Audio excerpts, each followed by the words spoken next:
Hello दोस्तों, आपका स्वागत है आपके अपने क्लास बीएस क्लास में। तो हम पॉलिटी का रिवीजन करवा रहे हैं। तो चलिए बिना किसी देरी के चलते हैं पहले सवाल पे। पहला सवाल है, राज्य विधान परिषद के सदस्य निम्नलिखित में से किस श्रेणी से नहीं चुने जाते? यानी कि विधान परिषद के जो सदस्य चुने जाते हैं वो किस श्रेणी से नहीं चुने जाते हैं? तो इसका ऑप्शन है स्थानीय निकायों या पंचायत के सदस्य, शिक्षक या स्नातक, उद्योगपति या इनमें से कोई नहीं। तो हम बता दें कि विधान परिषद के सदस्यों को 5 प्रकार से चुना जाता है। एक तो स्थानीय निकाय के पंचायत सदस्य चुनते हैं, या तो शिक्षक चुनते हैं, या स्नातक करे हुए बच्चे चुनते हैं, या तो विधानसभा के सदस्य चुनते हैं, और राज्यपाल कुछ मनोनीत करते हैं। इस प्रकार 5 प्रकार से चुने जाते हैं। इनमें से उद्योगपति विधान परिषद के सदस्य को नहीं चुनता है, अर्थात पहले का राइट आंसर डी वाला। तो चलिए दूसरा क्वेश्चन चलते हैं। दूसरा क्वेश्चन है, निम्नलिखित भारतीय राज्यों में से किसकी राज्य विधानसभा के सदस्यों की संख्या अधिक है? यानी कि इनमें से किस राज्य की विधानसभा के सदस्यों की संख्या अधिक है? तो हम बता दें कि अरुणाचल प्रदेश में विधानसभा के सदस्यों की संख्या 60 है, हिमाचल प्रदेश में 68 है, मणिपुर में 60, मेघालय में 60। तो इस प्रकार हिमाचल प्रदेश में सबसे अधिक विधानसभा के सदस्यों की संख्या है। तो चलिए तीसरा क्वेश्चन चलते हैं। तीसरा है, भारत में राज्य विधान पालिकाओं का उच्च सदन कौन सा है? यानी कि विधान पालिका का उच्च सदन किसे कहते हैं? विधान पालिका परिषद, विधान पालिका समिति, राज्यपाल का कार्यकाल या इनमें से कोई नहीं।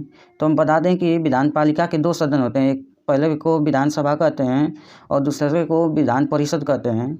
जो विधानसभा होता है इसे निम्न सदन कहते हैं और परिषद को विधान परिषद को उच्च सदन कहते हैं। अर्थात तीसरे का राइट आंसर विधान पालिका परिषद उच्च सदन इसे कहा जाता है। चलिए चौथे क्वेश्चन चलते हैं। चौथा क्वेश्चन है, यदि किसी राज्य की विधानसभा का अध्यक्ष पद त्यागना चाहे तो उसे अपना त्याग पत्र देना चाहिए। यानी कि विधानसभा का अध्यक्ष अपना पद त्यागना चाहता है तो अपना त्याग पत्र किसे देगा? मुख्यमंत्री को, राज्यपाल को, उपाध्यक्ष को या भारत के राष्ट्रपति को? तो हम बता दें कि विधानसभा का अध्यक्ष अपना त्याग पत्र उपाध्यक्ष को देता है। तो चौथे का राइट आंसर सी वाला। चलिए पाँचवें चलते हैं। पाँचवा क्वेश्चन है, किसी राज्य में विधान परिषद की संरचना अथवा विघटन किया जा सकता है? यानी कि विधान परिषद की संरचना अथवा विघटन कैसे किया जा सकता है? उस राज्य की विधानसभा के द्वारा,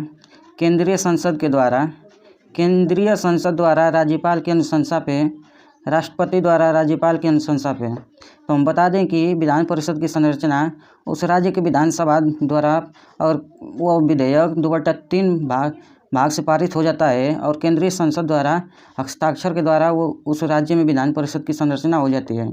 तो हम कह सकते हैं कि केंद्रीय संसद द्वारा विधान परिषद की संरचना अथवा विघटन किया जाता है। लेकिन यह संसद तभी कर सकती है जब उस राज्य का विधानसभा उसे 2/3 बहुमत से पारित करें। तो इसका राइट आंसर बी वाला, केंद्रीय संसद द्वारा।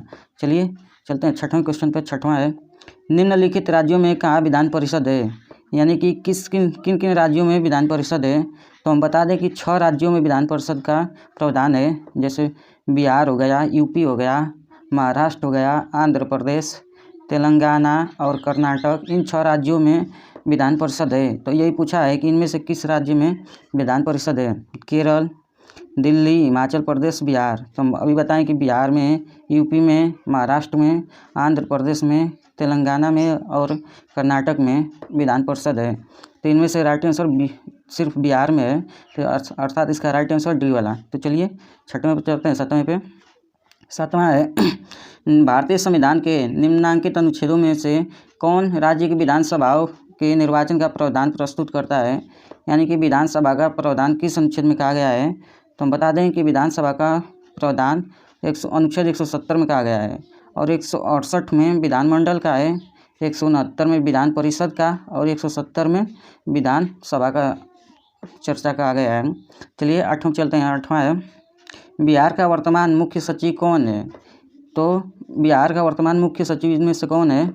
तो ऑप्शन है आमिर सुबहानी, सुजाता चतुर्वेदी, आर.एस. पासवान या इनमें से कोई नहीं। तो हम बता दें कि मुख्य सचिव आमिर सुबहानी जी हैं, अर्थात 8वें का राइट आंसर ये वाला। चलिए 9वें पे चलते हैं। 9वां है, बिहार का मुख्यमंत्री निम्नलिखित में से कौन नहीं रहा है? यानी कि इनमें से कौन सा है जो मुख्यमंत्री अब तक बिहार का नहीं रहा है? नीतीश कुमार, राबड़ी देवी, रामविलास पासवान, कर्पूरी ठाकुर। तो हम बता दें कि नीतीश कुमार वर्तमान में मुख्यमंत्री हैं और राबड़ी देवी 21वें मुख्यमंत्री के रूप में थी और नीतीश कुमार जो 22वें में हैं और कर्पूरी ठाकुर 11वें नंबर की सीएम थी और पहले नंबर के सीएम श्री कृष्ण सिंह थे। तो इनमें से रामविलास पासवान जो मुख्यमंत्री नहीं थे, अर्थात 9 का राइट आंसर सी वाला। चलिए 10वें चलते हैं। 10वां है, निम्न में से किस राज्य में विधानमंडल का ऊपरी सदन या विधान परिषद नहीं है? यानी कि विधानमंडल के 2 सदन होते हैं, पहला विधानसभा होता है और दूसरा विधान परिषद होता है। तो ये पूछा है कि किस राज्य में विधान परिषद नहीं है। तो हम अभी बताएं कि 6 राज्यों में विधान परिषद है, जैसे बिहार, यूपी, महाराष्ट्र, आंध्र प्रदेश, तेलंगाना और कर्नाटक। तो इनमें से ऐसा कौन राज्य है जिसमें विधान परिषद नहीं है? तो महाराष्ट्र में है ही, उत्तर प्रदेश में भी, बिहार में भी, तो अर्थात पश्चिम बंगाल में विधान परिषद नहीं है, अर्थात 10वें का राइट आंसर सी वाला। चलिए 11वें चलते हैं। 11वां है, सामान्यतः विधानमंडल के ऊपरी सदन के सदस्यों की कुल संख्या निचले सदन की कुल संख्या की होती है। यानी कि विधान परिषद में कुल सदस्यों की संख्या विधानसभा की कितने होती है, यही पूछा है। तो 1/4 होनी चाहिए, 1/3 होनी चाहिए, या 1/5 होना चाहिए, या आधी होनी चाहिए। तो हम बता दें कि विधान परिषद के सदस्यों की संख्या सभा के सदस्यों की संख्या की 1/3 होनी चाहिए, अर्थात 11वें का राइट आंसर बी वाला। चलिए 12वें चलते हैं। 12वां है, भारत के किस राज्य में द्विसदनीय व्यवस्थापिका नहीं है? यानी कि किसमें विधान परिषद की व्यवस्था नहीं की गई है। तो हम बताएंगे 6 राज्यों में विधान परिषद है और उन्हीं में से कौन ऐसा राज्य है जो नहीं है? तो बिहार में है ही, पंजाब में भी है, तेलंगाना में भी है, पंजाब में भी नहीं है, पंजाब में नहीं है विधान परिषद, अर्थात 12वें का राइट आंसर सी वाला। चलिए 13वां चलते हैं। 13वां क्वेश्चन है, भारतीय संविधान के निम्नलिखित अनुच्छेदों में से किस एक के अंतर्गत विधान परिषद की स्थापना या समाप्ति की व्यवस्था की गई है? यानी कि विधान परिषद की चर्चा किसमें कही गई है? अनुच्छेद 168, 169 या 170 या 171। तभी हम बताएं कि विधानमंडल की चर्चा 168 में कही गई है, विधान परिषद की चर्चा 169 में और विधानसभा की चर्चा 170 में। तो अर्थात इसका राइट आंसर बी वाला, विधान परिषद की चर्चा 169 में कही गई है। चलिए 14वें क्वेश्चन चलते हैं। 14वां क्वेश्चन है, राज्य विधानमंडल में प्रस्तुत किए जाने वाले विधेयक का वर्णन संविधान के किस अनुच्छेद में है? यानी कि धन विधेयक का वर्णन किस अनुच्छेद में मिलता है? अनुच्छेद 199, अनुच्छेद 202 या अनुच्छेद 210 या अनुच्छेद 212। तो हम बता दें कि धन विधेयक 199 अनुच्छेद के तहत मिलता है, अर्थात 14वें का राइट आंसर ए वाला।